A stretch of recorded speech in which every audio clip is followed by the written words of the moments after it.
Terima kasih kerana memilih channel ini. Sebelum kita mulakan video ini, sila pertimbangkan untuk menekan butang like, share dan subscribe dan aktifkan butang lonceng anda agar anda sentiasa mendapat info-info percuma pada setiap hari dari channel kami. Dan tinggalkan komen anda kerana komen anda amatlah dihargai. Terima kasih. Bekas Peguam Negara AG Tan Sri Mohammed Apandi Ali mempersoalkan tindakan segelintir ahli parlimen, majlis peguam dan aktivis masyarakat sivil yang didakwanya sengaja mencetuskan kekecohan berhubung isu pelantikan hakim. Beliau yang juga bekas hakim Mahkamah Persekutuan berpandangan tindakan itu dibuat hanya berdasarkan andaian bahawa lantikan hakim akan dibuat Perdana Menteri tanpa semestinya mengikut cadangan nama yang disyorkan Suruhanjaya Pelantikan Kehakiman. Justeru Muhammad Apandi melihat tindakan pihak yang menuntut penubuhan Suruhanjaya siasatan diraja berhubung isu badan kehakiman sebagai melucukan dan jika tidak pun penuh ironi kerana tiada sebarang peruntukan undang-undang yang menetapkan tarikh akhir bagi pelantikan segera jawatan tertinggi kehakiman. Tegasnya, Seksyen 27 Akta JSC 2009 menyatakan Perdana Menteri berhak sepenuhnya untuk meminta dua lagi nama calon tambahan bagi mana-mana kekosongan kehakiman termasuk jawatan Ketua Hakim Negara dan Presiden Mahkamah Rayuan yang mana undang-undang memberi ruang kepada budi bicara eksekutif dalam proses pelantikan berkenaan. Histeria ini berpunca daripada andaian semata-mata.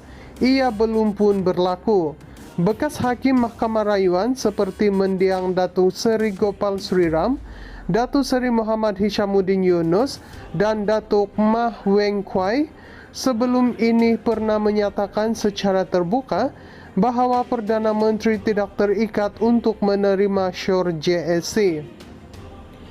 Pada 2018, mereka menjelaskan bahawa Perlembagaan Persekutuan sebagai undang-undang tertinggi mengatasi Akta JSC, katanya dalam kenyataan hari ini. Bagaimanapun, Muhammad Apandi berkata, situasi sama tidak berlaku ketika terdapat pelanggaran nyata yang didakwa terhadap Akta JSC dan Perlembagaan Persekutuan yang dibuktikan dan direkodkan dalam laporan pasukan petugas khas STF mengenai dakwaan dalam buku bekas Peguam Negara Tan Sri Tommy Thomas, My Story, Justice in the Wilderness.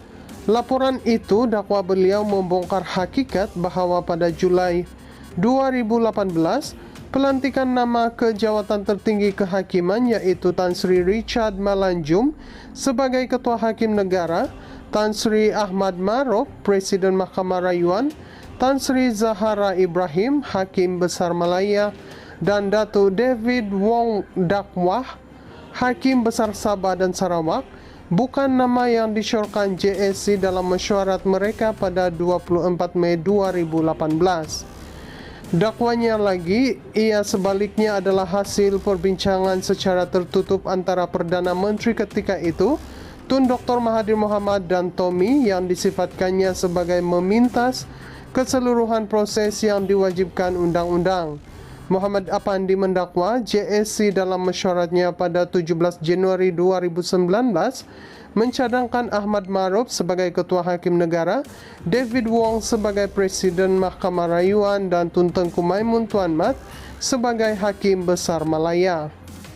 Bekas Peguam Negara AG Tan Sri Mohammed Apandi Ali mempersoalkan tindakan segelintir ahli parlimen, majlis peguam dan aktivis masyarakat sivil yang didakwanya sengaja mencetuskan kekecohan berhubung isu pelantikan hakim.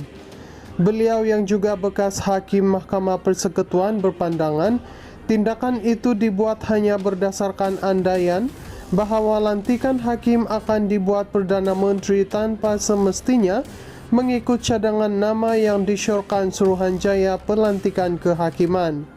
Justeru Muhammad Apandi melihat tindakan pihak yang menuntut penubuhan Suruhanjaya Siasatan Diraja berhubung isu badan kehakiman sebagai melucukan dan jika tidak pun penuh ironi kerana tiada sebarang peruntukan undang-undang yang menetapkan tarikh akhir bagi pelantikan segera jawatan tertinggi kehakiman. Tegasnya, Seksyen 27 Akta JSC 2009 menyatakan Perdana Menteri berhak sepenuhnya untuk meminta 2 lagi nama calon tambahan bagi mana-mana kekosongan kehakiman termasuk jawatan Ketua Hakim Negara dan Presiden Mahkamah Rayuan yang mana undang-undang memberi ruang kepada budi bicara eksekutif dalam proses pelantikan berkenaan. Histeria ini berpunca daripada andaian semata-mata. Ia belum pun berlaku. Bekas Hakim Mahkamah Rayuan seperti mendiang Datuk Seri Gopal Sriram, Datuk Seri Muhammad Hishamuddin Yunus dan Datuk Mah Weng Kwai sebelum ini pernah menyatakan secara terbuka bahawa Perdana Menteri tidak terikat untuk menerima syur JSC. Pada 2018, mereka menjelaskan bahawa Perlembagaan Persekutuan sebagai undang-undang tertinggi mengatasi Akta JSC, katanya dalam kenyataan hari ini. Bagaimanapun, Muhammad Apandi berkata, situasi sama tidak berlaku ketika terdapat pelanggaran nyata yang didakwa terhadap Akta JSC dan Perlembagaan Persekutuan yang dibuktikan dan direkodkan dalam laporan pasukan petugas khas STF mengenai dakwaan dalam buku bekas Peguam Negara Tan Sri Tommy Thomas, My Story, Justice in the Wilderness.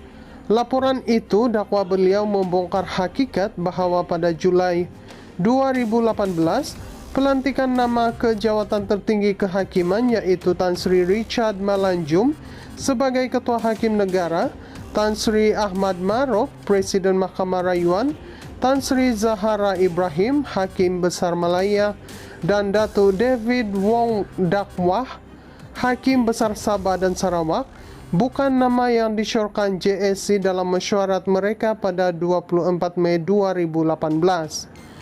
Dakwanya lagi, ia sebaliknya adalah hasil perbincangan secara tertutup antara Perdana Menteri ketika itu, Tun Dr. Mahathir Mohamad dan Tommy yang disifatkannya sebagai memintas keseluruhan proses yang diwajibkan undang-undang.